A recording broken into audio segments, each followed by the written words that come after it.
Aliansi Perjuangan Rakyat. Malam hari ini kita akan berbincang-bincang seputaran Omnibus Law. Kita sudah hadir 3 narasumber handal pastinya. Ada Bung Taufik dari FSPMI, ada Bung Ketua Salim dari SPN, dan ada kawan dari representasi mahasiswa yang hadir di malam hari ini. Teman-teman pemirsa, teman-teman penonton sekalian, kita ketahui bersama di beberapa belakangan ini atau beberapa tahun belakangan ini banyak kemunculan gerakan rakyat atau gerakan mahasiswa pada umumnya. Apalagi di tahun lalu kita lihat banyak pecah gerakan mahasiswa dan gerakan buruh di bermacam-macam kota.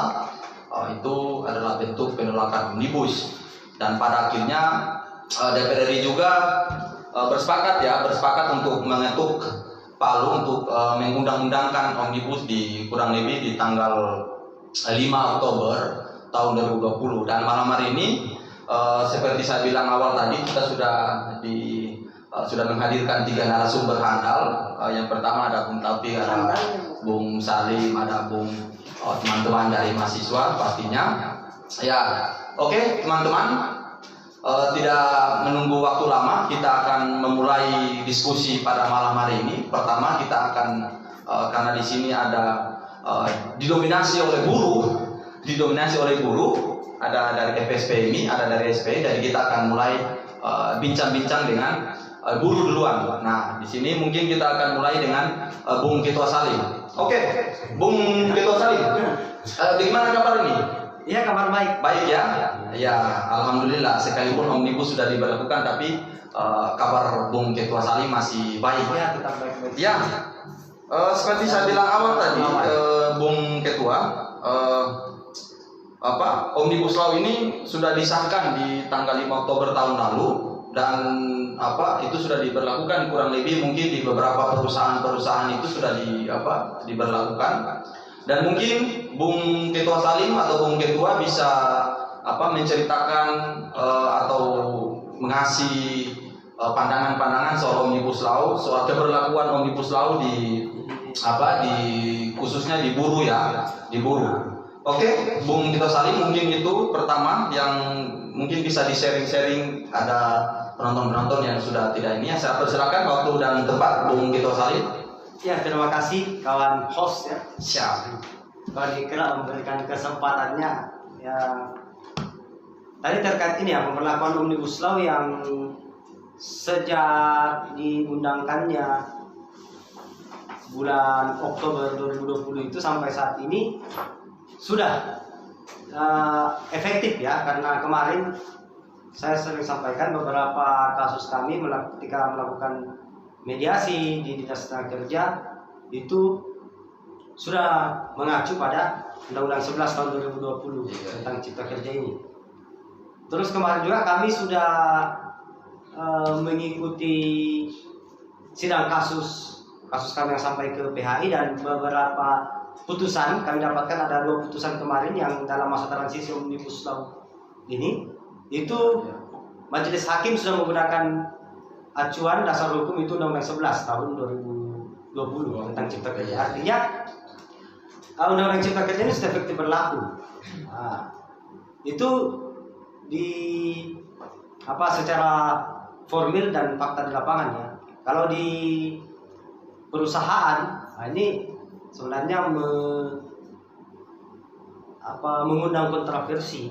Karena sampai saat ini masih ada juga perusahaan yang menggunakan sistem Undang-Undang 13 yang lama ya. Ya, dan banyak juga yang sudah mulai berupaya menggunakan sistem Omnibus Law atau Undang-Undang Cipta Kerja. Misalnya yang banyak dicoba oleh perusahaan untuk mempraktekkan itu adalah upah per jam dan kontrak-kontrak harian seperti itu, yang kerjaan fleksibel lah.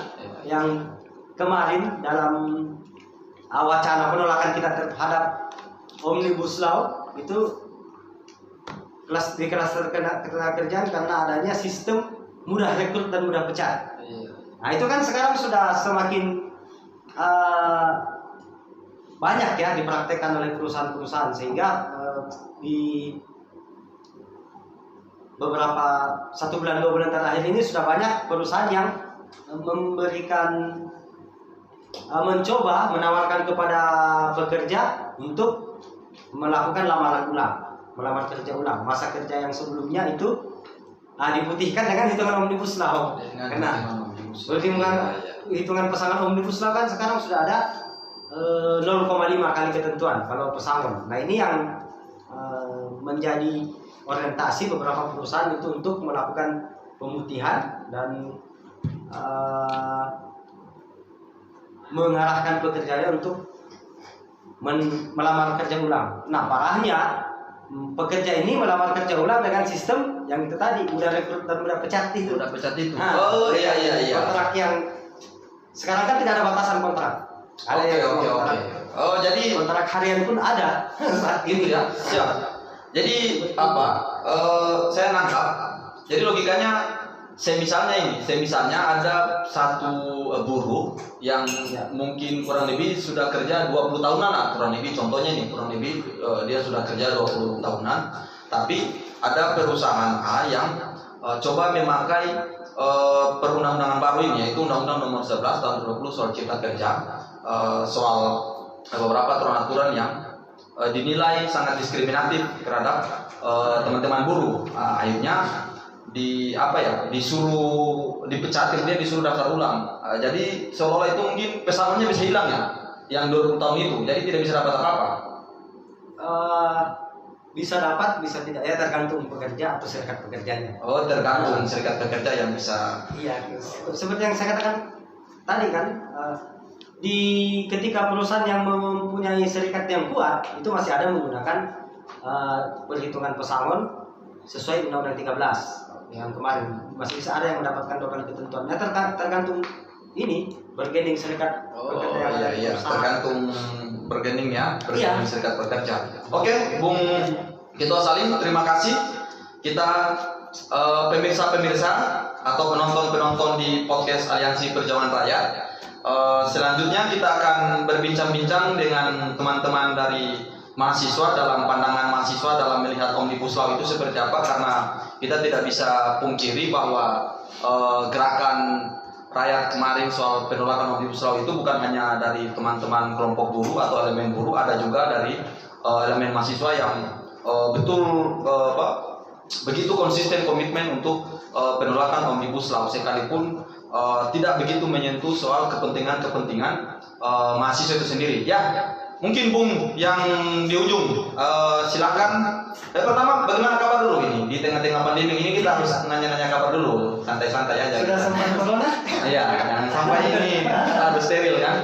Ya, alhamdulillah kondisi saat ini yang baik-baik. Baik ya, alhamdulillah. Oke, apalagi pandemi bulan suci Ramadan ini, mudah-mudahan apalagi di beberapa minggu ke depan kan kita diperhadapkan dengan satu momentum besar ya, May Day. Selain May Day ada juga Hari Mahasiswa, Hari Pendidikan Nasional. Oke, langsung saja Bung, saya persilakan bagaimana pandangan teman-teman mahasiswa dalam melihat Omnibus Law sejauh ini yang sudah disahkan oleh DPR RI. Silakan, waktu dan tempat saya persilakan.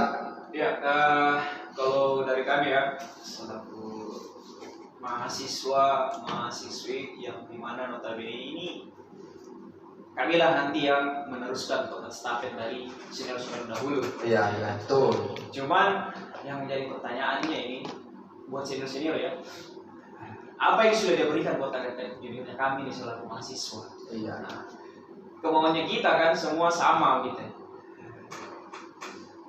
Kita itu mau yang namanya kemudahan dalam artian ingin mendapatkan kesejahteraan ketika kami selesai dari bangku kuliah. Nah itu yang pertama.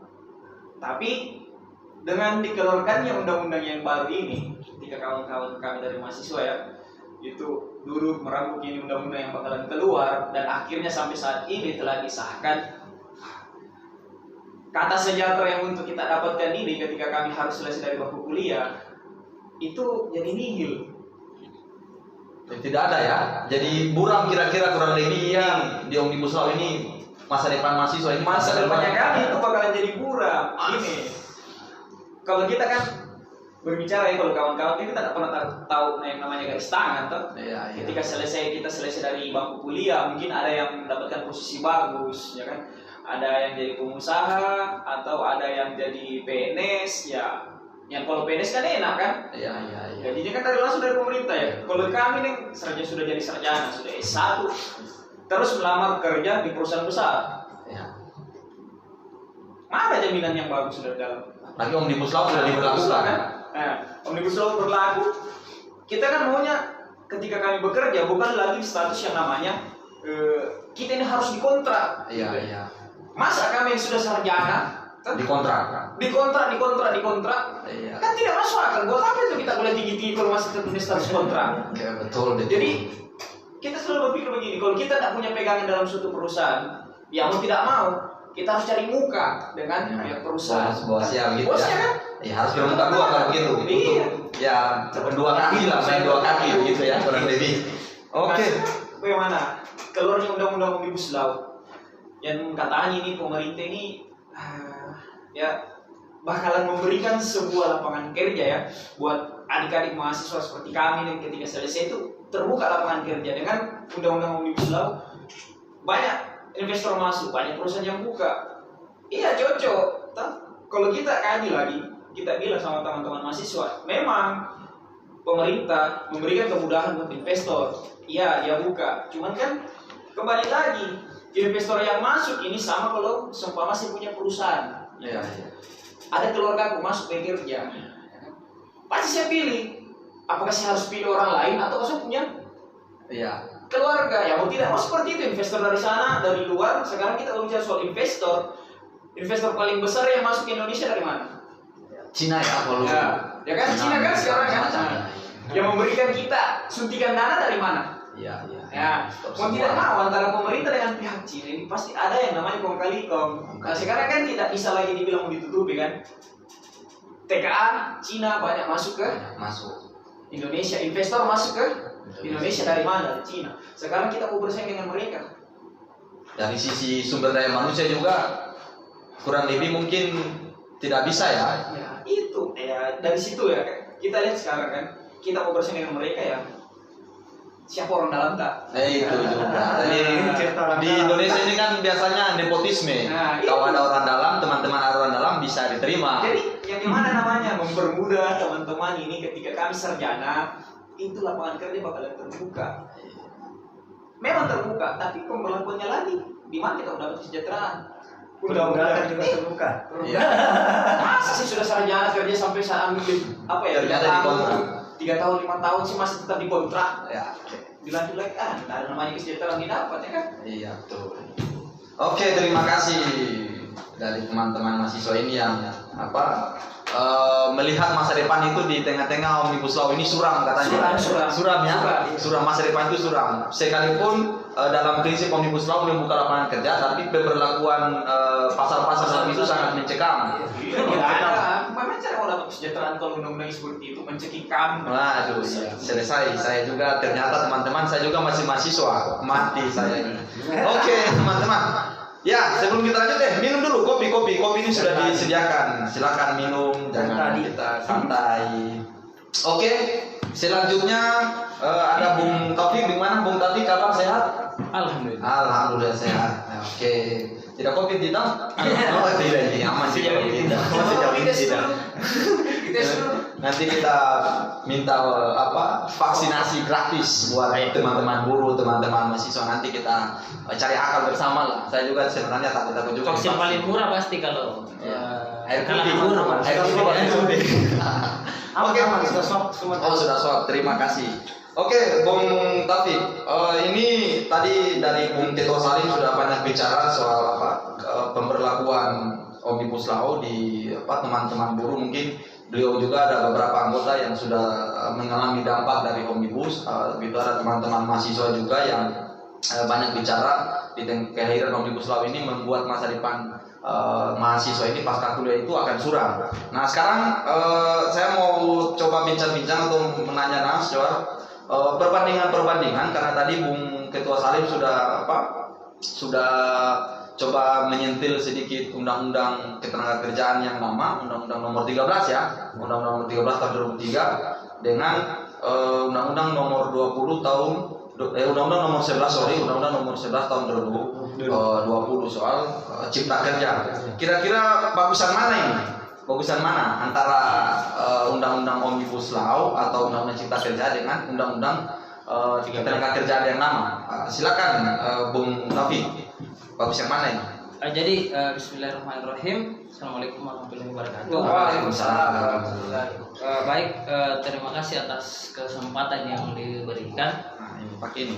Biar. Jadi terkait dengan perbandingan mana yang bagus. Ya, mana Kalau yang bicara bagus. yang bagus, saya rasa masih banyak kekurangan. Bahkan yang kita anggap hari ini Undang-Undang 13 tahun 2003 pun bagus, tapi masih banyak kekurangan. Masih banyak. Ditambah lagi yang lebih parah Undang-Undang nomor 11 tahun 2020. Meskipun saya sampaikan juga sama teman-teman bahwa Undang-Undang 13 tahun 2003 masih berlaku. Iya. Karena tapi hanya sebagian saja.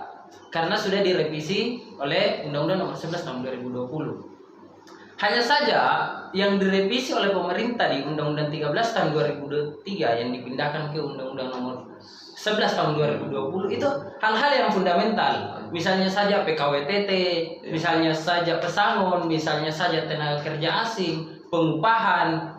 Kemarin PP 78 tahun 2015 kita tolak mati-matian. Turun lagi hari ini PP 36 tentang pengupahan yang lebih parah dari PP 78 tahun 2015. Jadi sangat nyata bahwa Undang-Undang Omnibus Law khususnya Cipta Kerja itu memang produk kapitalis, tidak bisa dipungkiri. Iya.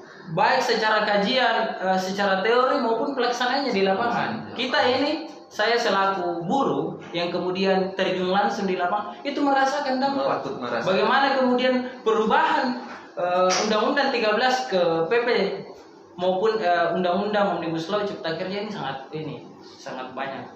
Salah satu inti yang kemudian dipindahkan dari Undang-Undang 13 tahun 2003 ke Undang-Undang nomor 11 tahun 2020 ada 3 poin.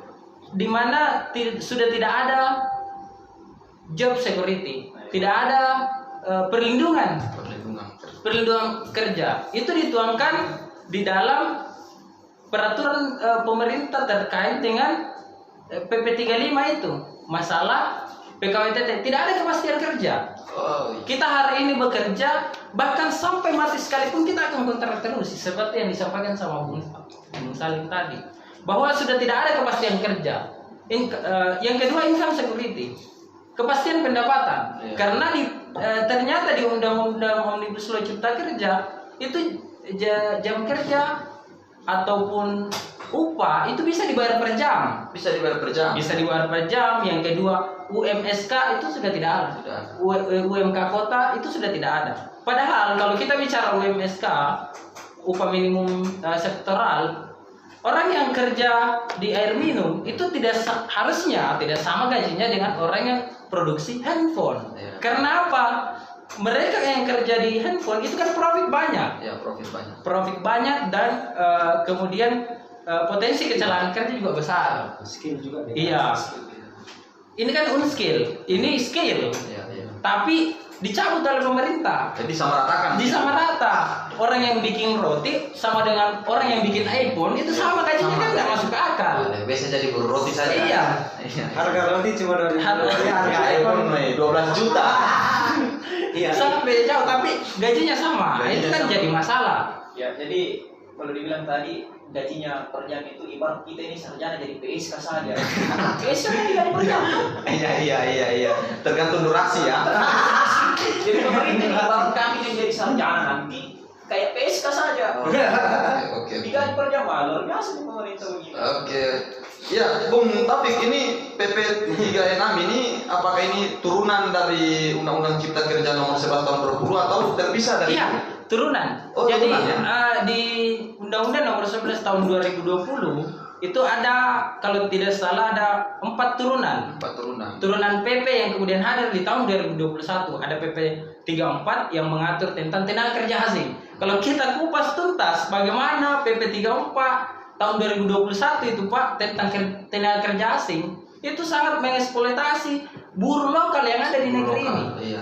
Karena potensi untuk bekerja itu sudah tidak ada, karena TKA itu sangat mudah masuk, sangat mudah. Ya. Dulu yang syaratnya itu harus berbahasa Indonesia, sekarang tidak lagi ya. Sekarang dulu melalui perizinan yang agak panjang, sekarang itu hanya melalui menteri bisa. Padahal kita belum uji bagaimana dia punya skill.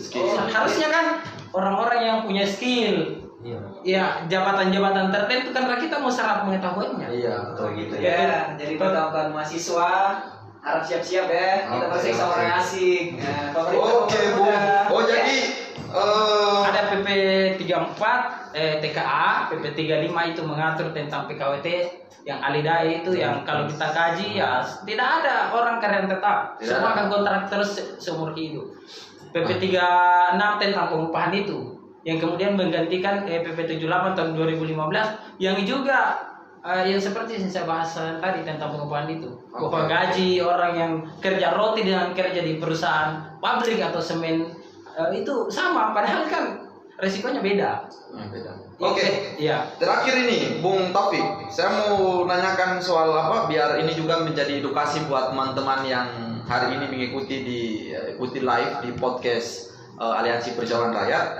Ini kan tadi antara pekerja tetap dengan pekerja kontrak. Kira-kira ini perbandingannya seperti apa? Apa itu yang pekerja kontrak, apa itu pekerja tetap, dan kurang lebih nilainya seperti apa? Apa nilai yang didapat ketika kita menjadi kerja tetap, atau apa nilai yang dapat ketika menjadi kerja kontrak?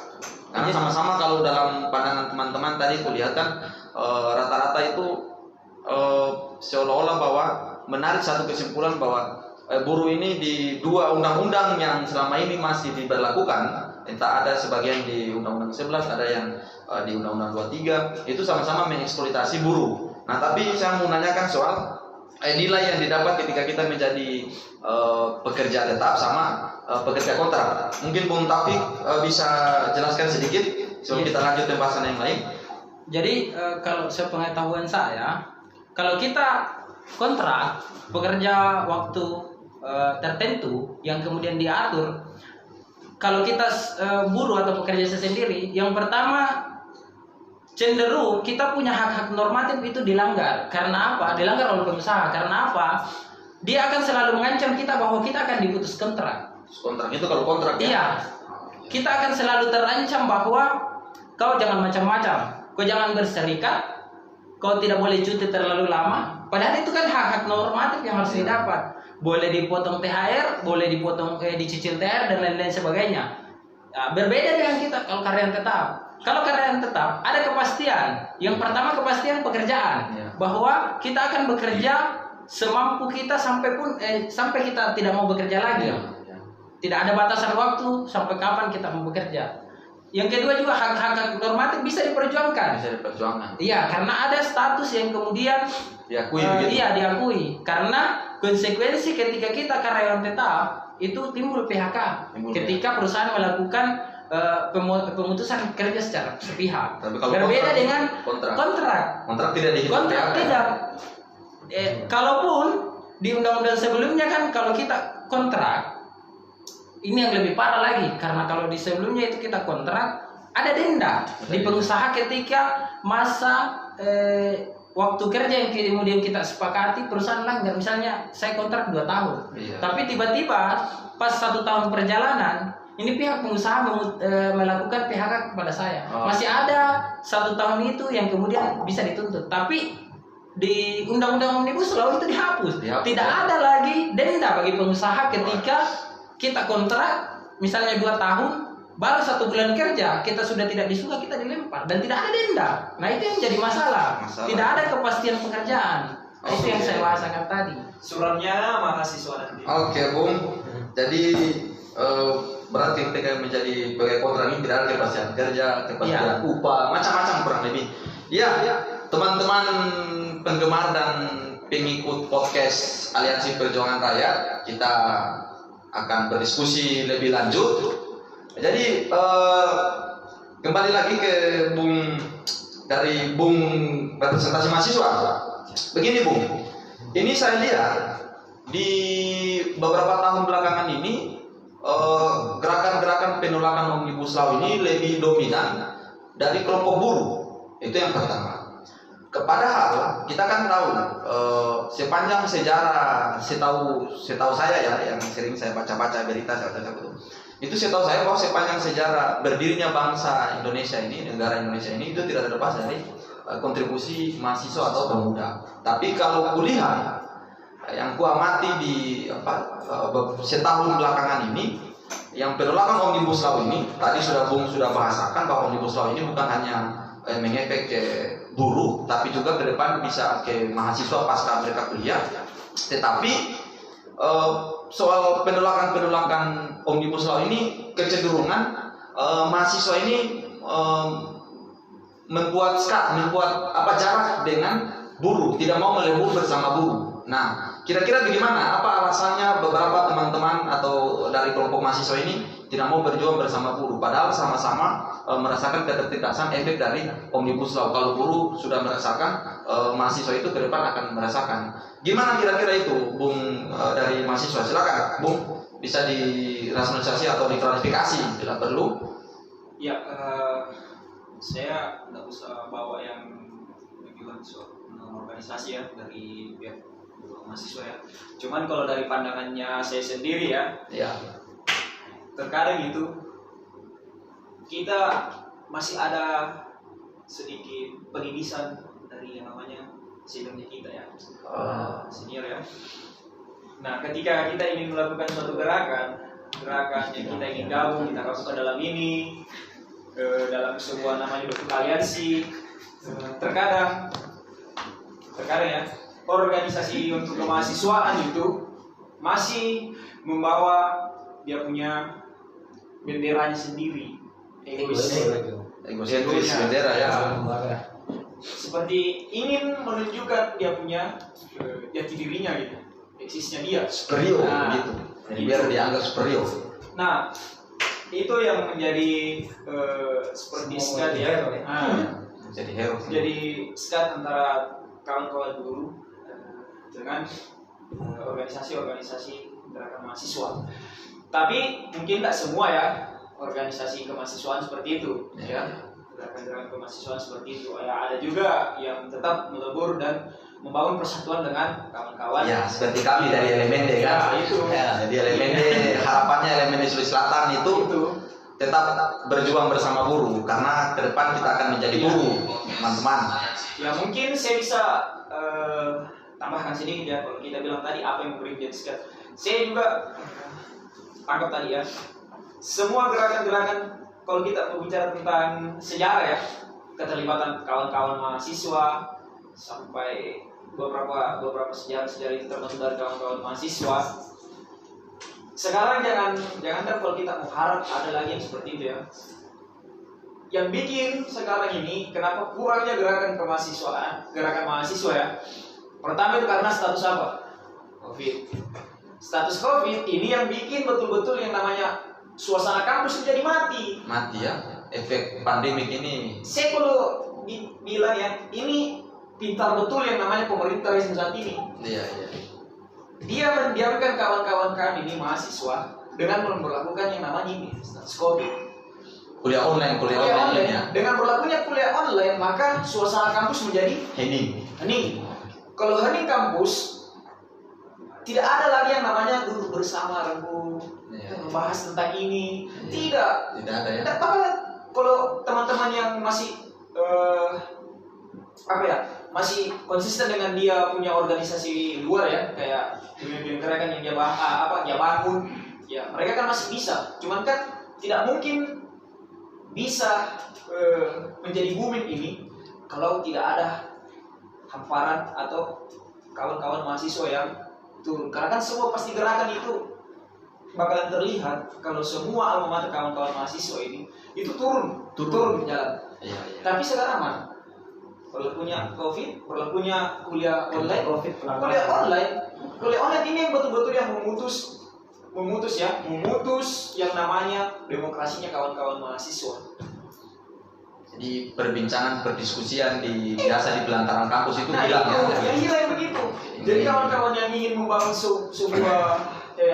membangun sebuah gerakan dengan melalui kebijakan-kebijakan pemerintah ini yang tidak pernah memberikan suatu kepastian itu, ini hilang gitu. Hilang Karena biasanya kalau kita kan mahasiswa kan, adanya pemerintah yang begini-gini nih, mau tidak mau kan pasti kumpul. Ya, kumpul diskusi. Setelah diskusi begitu panggil kawan-kawan. Konsolidasi. Nah Sekarang tidak bisa. Tidak bisa. Aksi online. Jadi buat ini ya, buat teman-teman mahasiswa yang sampaikan lagi. Kalaupun kawan-kawan masih ada di wilayah-wilayah kota ya ayolah kita sama-sama lagi. Kita ini ingin yang namanya kepastian. Kita ini bukan PSK yang mau digaji nanti kerja.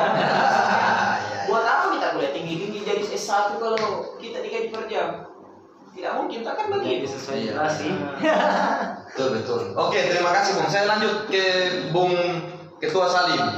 Nah, Bung Ketua, ini kan kurang lebih beberapa minggu ke depan ini kan kita akan diberhadapkan dengan satu momentum besar yaitu biasa kita sebut dengan May Day atau Hari Buruh yang dilakukan dan diselenggarakan secara dunia internasional.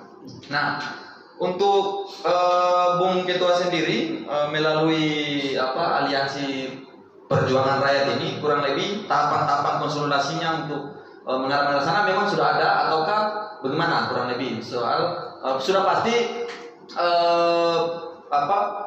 penolakan Omnibus Law sudah menyatakan sikap pasti tetap menolak, tapi bagaimana kita bisa dari teman-teman Aliansi Perjuangan Rakyat ini sudah mengatur roadmap untuk menuju May Day kurang lebih sudah ada atau belum atau baru dirancang?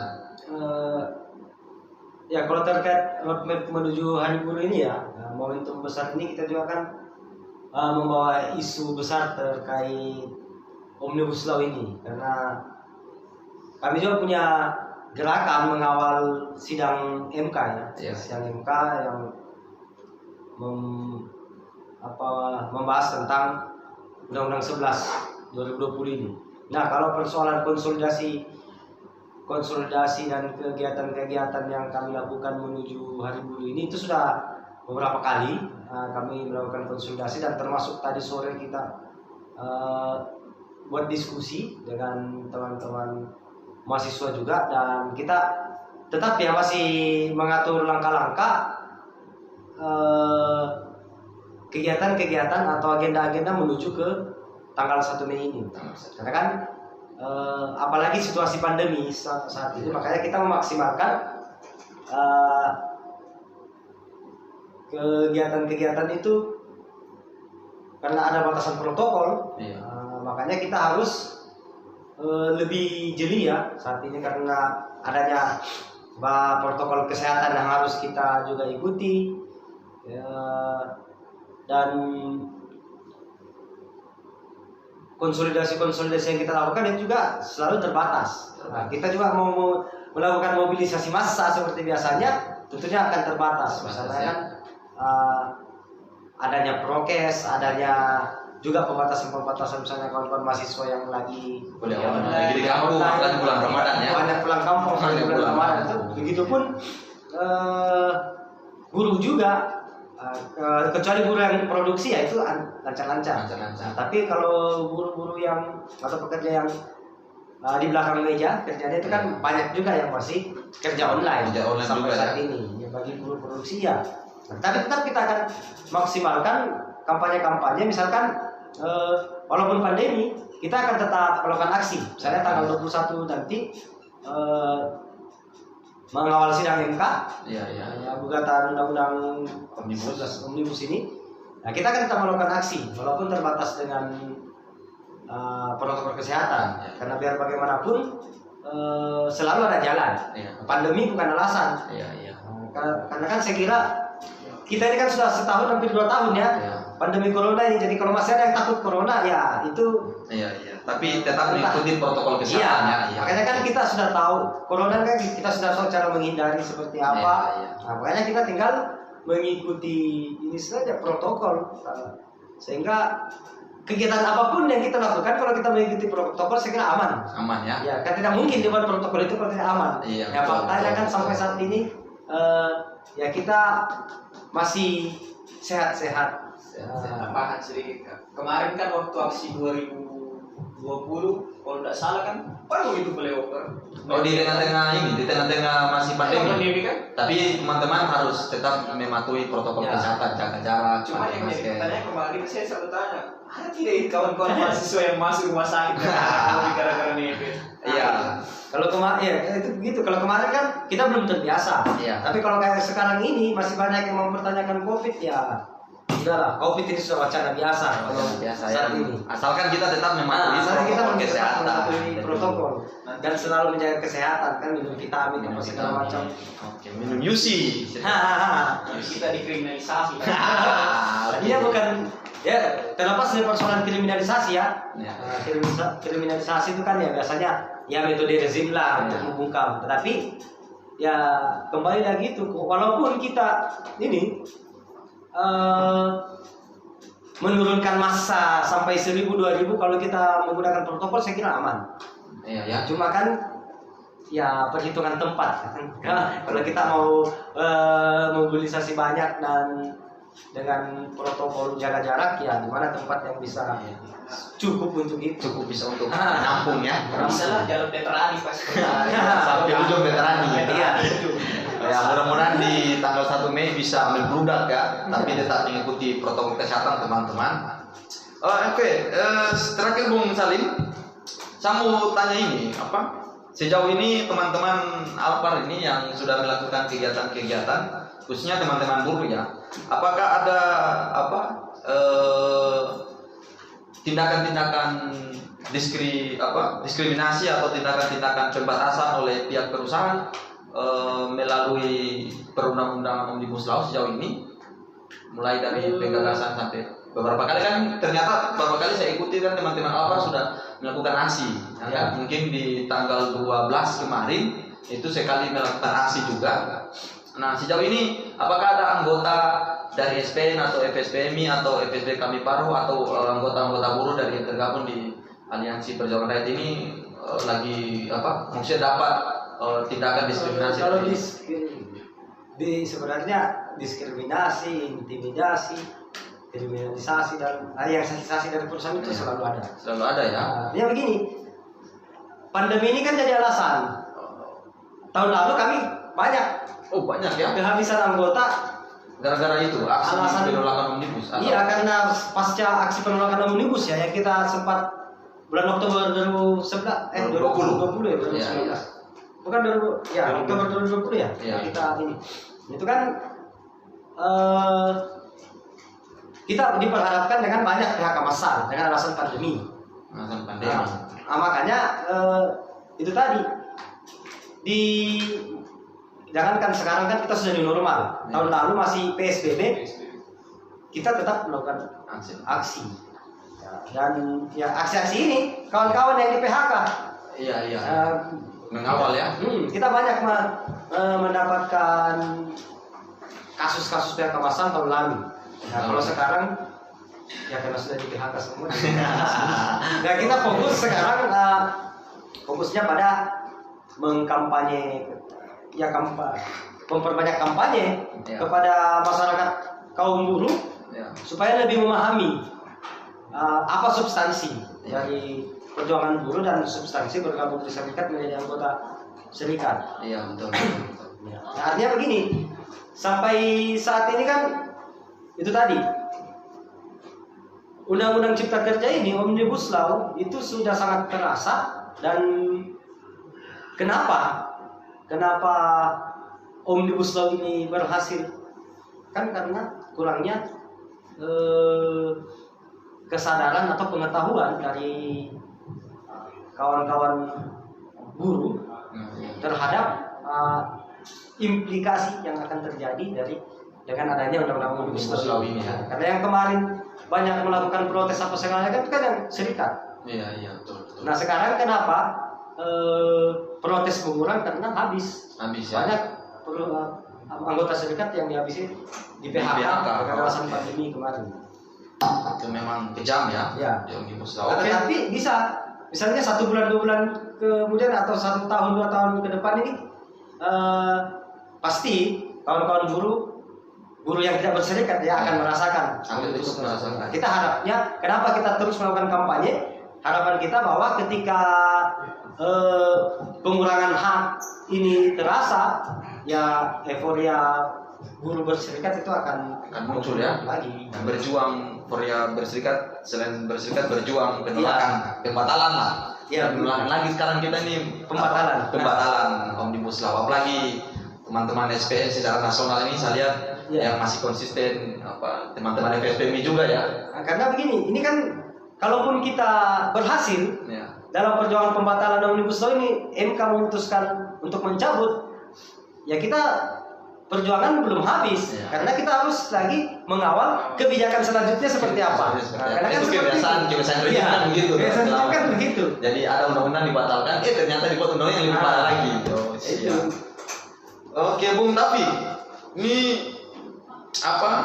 seperti tadi yang dibilang sama Bung Ketua Salim yang soal perjuangan buruh ini, perjuangan buruh. Saya tadi ada teman-teman mahasiswa yang sempat saya tanyakan tadi, kenapa di perjuangan di beberapa tahun ini itu agak konsep maksudnya ini konsep lama sebenarnya, wacana lama ya, konsep persatuan, tapi di lapangan kadang-kadang kita buat skat egosentris itu masih ada.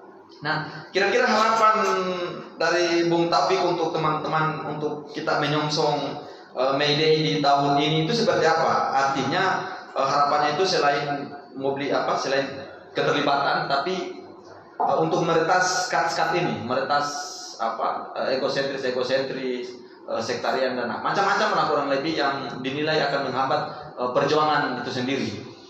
Mungkin bagaimana kira-kira Bung Taufik? Saya persilakan.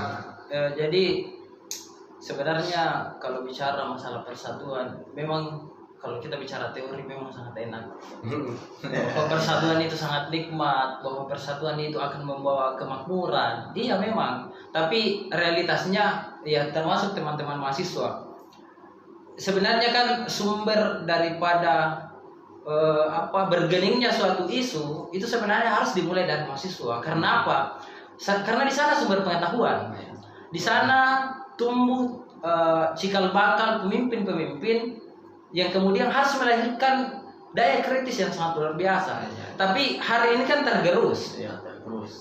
Terlepas dari pandemi, bahkan sebelum pandemi sekalipun kami serikat buruh pun merasakan bahwa harusnya revolusi maupun pemikiran-pemikiran yang hadir itu harus lahir dari lingkungan mahasiswa dulu. Karena mereka adalah sumber. Ketika sumber pengetahuan itu kemudian tertutup ataukah kerangnya sedikit dibuka, maka yakin dan percaya akan membias pada seluruh lapisan masyarakat, termasuk serikat buruh sekalipun. Kesadaran itu yang kemudian harus kita perbaiki. Awalnya adalah sumber, karena percuma kita bicara persatuan ketika sumber pengetahuan itu tidak ada. Ketika kita semua bodoh, siapa yang kemudian akan menuntut ketika kita semua bodoh? Dan itu kepintaran atau kecerdasan itu lahir dari mahasiswa. Jadi sebenarnya ini teguran keras, termasuk bagi kami juga, bahwa mahasiswa itu harus melahirkan pemikiran yang sangat luar biasa yang kemudian bisa diadopsi oleh masyarakat maupun serikat buruh untuk bersama-sama. Tapi nyatanya konflik itu terjadi di tubuh mahasiswa itu sendiri. Konfliknya mahasiswa. Yang kemudian justru memperparah bagaimana itu melakukan perjuangan. Sehingga instrumen intelektual tidak ada. Kalau kami di serikat itu intelektualnya itu yang selalu dianggap elit. Dan memang intelektualnya di elitnya. Buruhnya bukan. Nah, intelektual yang banyak ini di kampus itu rata-rata ya, cuman keterlibatan mahasiswa sejauh ini di perjuangan khususnya di Omnibus Law ini masih cukup minim ya. Saya juga ikut berapa kali turun di lapangan melihat kondisi-kondisi perjuangan. Itu di Kota Makassar sendiri itu dominan buruh ternyata ketimbang mahasiswa. Nanti akhir-akhir baru saya lihat mahasiswa mulai muncul. Ternyata kemunculan mahasiswa juga tidak membawa efek apa-apa, akhirnya dipaksa diketuk palu juga ya. Iya, karena kan mahasiswa tidak paham. Iya. Terus terang saja. Coba teman-teman kalau kita tanya apa itu Undang-Undang Nomor 11 tahun tidak tahu. Padahal harusnya mereka yang kemudian duluan mengkaji Mengkaji barang-barang sebelum dilempar ke teman-teman buruh. Karena apa? Teman-teman buruh kekurangan untuk membaca. Iya. Karena 8 jam kerja mereka itu di kantor. 8 jam kerjanya itu istirahat. 8 jam ini digunakan untuk keluarga. Semuanya. Jadi konsentrasi dan upaya kita untuk belajar, apalagi mengkaji secara dalam bagaimana produk regulasi yang dihadirkan oleh pemerintah itu sangat minim. Makanya harapannya dari ini mahasiswa ini, tapi nyatanya lebih parah. Dalam tanda kutip lebih parah dari kesadaran teman-teman buruh hari ini, khususnya di Kota Makassar. Jadi itu pesan dari teman-teman mahasiswa di seluruh penjuru, khususnya di mahasiswa-mahasiswa Sulawesi Selatan. Ternyata harapannya teman-teman buruh itu masih menganggap bahwa mahasiswa itu harus menjadi pelopor, tapi sejauh ini ternyata kepeloporan mahasiswa itu mulai mengurang dan malahan yang terjadi kebanyakan di buruh ternyata sudah terjadi di mahasiswa. Wah, ini ribet, ini bahaya, itu harus diperbaiki. Nah, oke, selanjutnya teman-teman penggemar dan pengikut podcast di Aliansi Perjuangan Rakyat, mungkin kita di penghujung diskusi santuy ya, kita diskusi santuy ya, malam ini kita diskusi santai soal seputaran Omnibus Law dan perjuangan buruh bersama mahasiswa untuk menyongsong May Day 2021. Nah, terakhir saya mau bertanya seputaran Aliansi Perjuangan Rakyat ini, mungkin dari salah satu kira-kira nanti bisa jawab, karena di 3 narasumber ini juga bagian daripada Aliansi Perjuangan Rakyat. Jauh ini kira-kira organ-organ apa saja yang sudah tergabung dalam Aliansi Perjuangan Rakyat? Mungkin bisa dipublikasikan ke masyarakat luas bahwa sejauh ini ada organ ini yang sudah tergabung di Aliansi Perjuangan Rakyat, dan mungkin bisa ada bocoran sedikit bahwa ke depan kita Aliansi Perjuangan ini akan melakukan apa kurang lebih.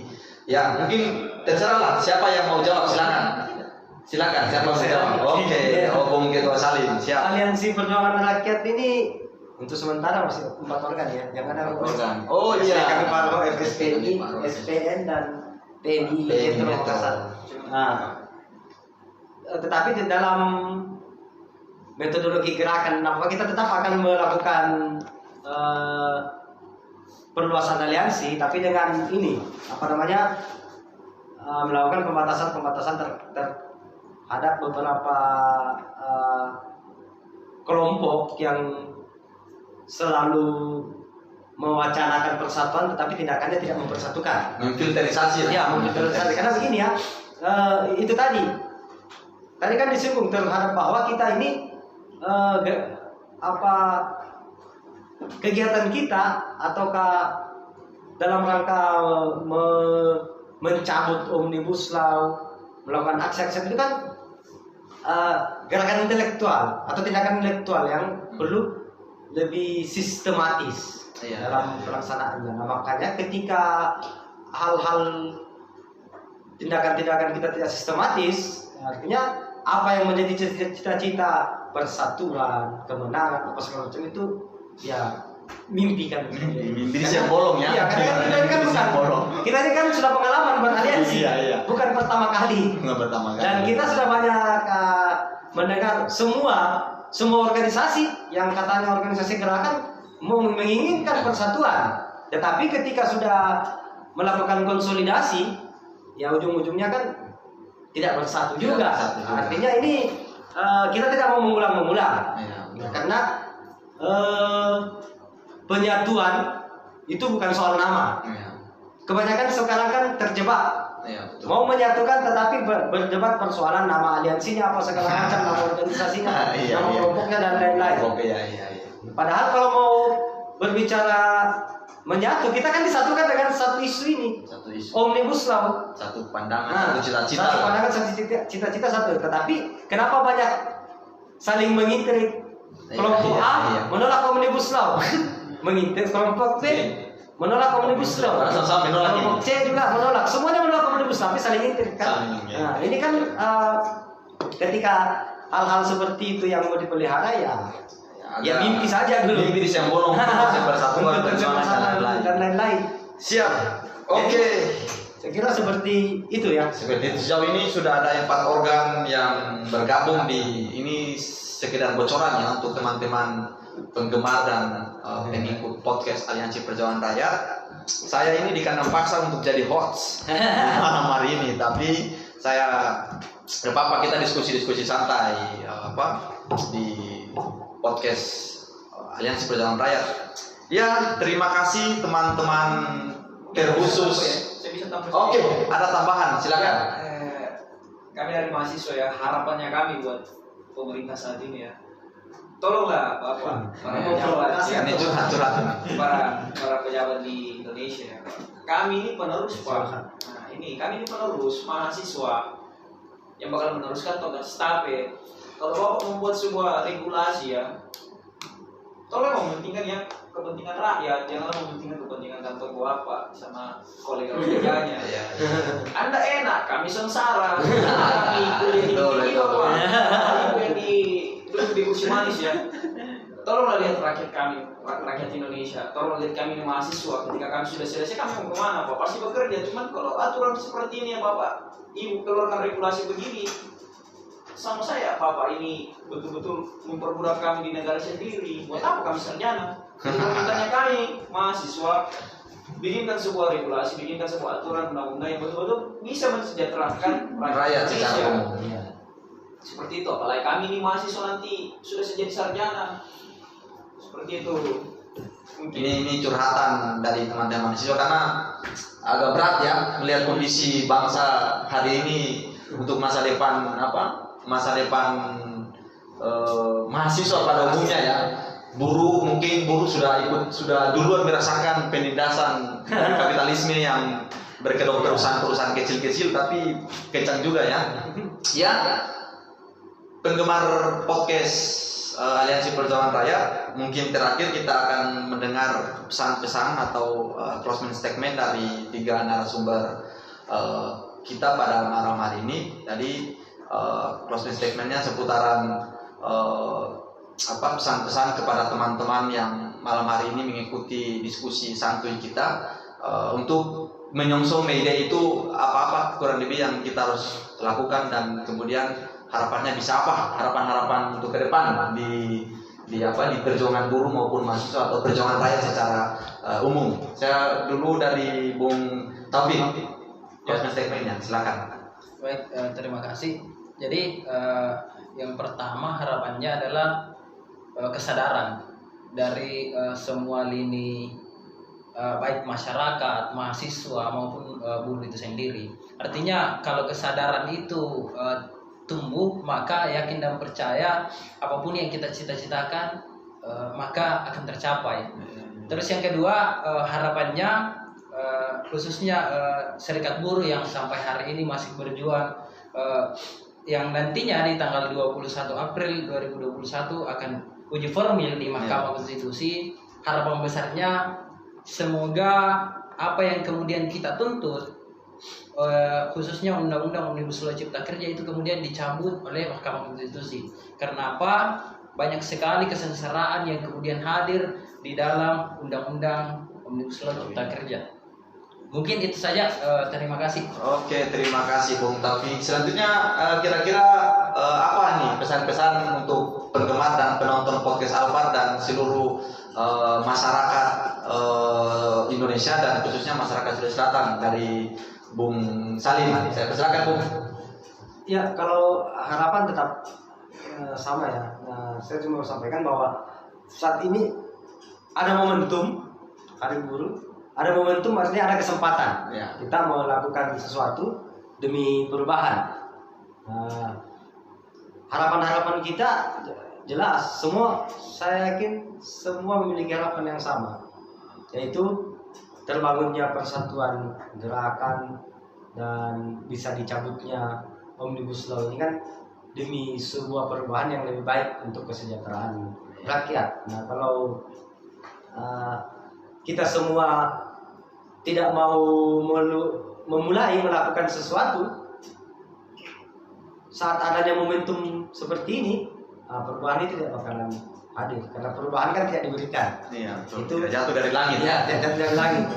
Itu harus melalui upaya-upaya, usaha-usaha dan pengorbanan. Makanya saya kira saya cuma sampaikan kepada seluruh masyarakat yang menonton video ini untuk tetap menggunakan nurani memandang persoalan ini. Ya, saya kira itu. Terima kasih. Terima kasih Bung Salim. Selanjutnya, Bung yang di ujung kiri, tetap kiri karena dia Bung Tono. Ini Bung Ono ya, Bung Ono dari mahasiswa, tapi beliau sudah lama terlibat di perjuangan buruh. Hari ini beliau sudah berserikat, tapi beliau dalam satu sisi masih bermahasiswa tapi sudah berserikat. Jadi dua kelas yang dia pegang, kelas belajar dengan kelas buruh. Berat ya, memang berat. Apa kira-kira pesan-pesan untuk teman-teman yang malam hari ini lagi mengikuti dan menonton diskusi santai kita? Saya persilakan Bung Ono. Kalau saya ya, terima kasih ya. Kalau saya mungkin lebih memberikan suatu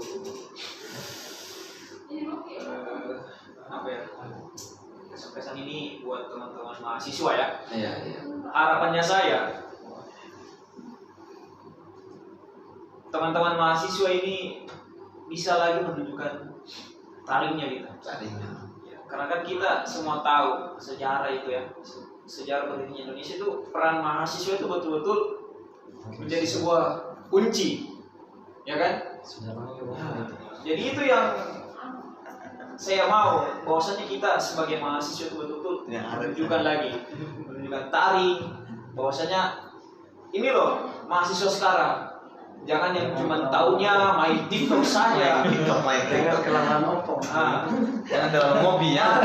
Kebanyakan mahasiswa sekarang selalu tampil depan HP Dari TikTok tapi minimal harus mempublikasikan perjuangan. Ya, saya maunya Itu begitu. tidak Kalau boleh. Yang bermanfaat. berminat itu ya silakan share tentang yang namanya undang-undang Omnibus Law. Kita sama-sama ya. Saya maunya kita tetap sama-sama bergerak kawan-kawan mahasiswa. Kita sama-sama ingin mendapatkan yang namanya kesejahteraan. Jadi ayo sama-sama kita bergerak agar kita mendapatkan yang namanya kesejahteraan. Seperti itu mungkin ya saya. Oke, terima kasih teman-teman narasumber yang handal. Untuk penggemar podcast Aliansi Perjuangan Rakyat, pesan terakhir dari saya untuk teman-teman buruh yang masih bekerja di pabrik, tetap sehat. Teman-teman petani yang di desa-desa tetap sehat dan mudah-mudahan bisa lancar kerjanya, bisa panen. Untuk teman-teman KMK kaum miskin kota di gang-gang kecil tetap sehat di tengah-tengah pandemi. Untuk teman-teman nelayan bisa sehat juga dan terus melakukan aktivitas produksi kerjanya. Untuk teman-teman perempuan tetap sehat dan seluruh teman-teman lapisan ketertindasan, lapisan yang ikut merasakan penindasan tetap sehat. Dan kita akan dalam momentum hari ini, momentum kali ini, tahun ini kita akan menyongsong May Day dan banyak momentum-momentum besar pada malam hari ini. Terakhir teman-teman penonton dan penggemar podcast Aliansi Perjuangan Rakyat, jangan lupa share, like, dan bagikan seluas-luas mungkin di diskusi santai kita malam ini. Terima kasih. Assalamualaikum warahmatullahi wabarakatuh. Hidup buruh, hidup rakyat, dan hidup perempuan yang berlawan, hidup petani, hidup nelayan, dan hidup semua lapisan masyarakat yang mengalami ketertindasan. Terima kasih. Selamat malam. Malam. Ini di mana ya? Terima kasih telah menonton. Jangan lupa like, komen, subscribe, dan bagikan. Woi, saya lupa tidak. Sudah. Apalagi namanya Ikra, nggak berteman Facebook kita. Iya. Ini. Oh, Eka, baru saya bagikan ya. Iya. Elemen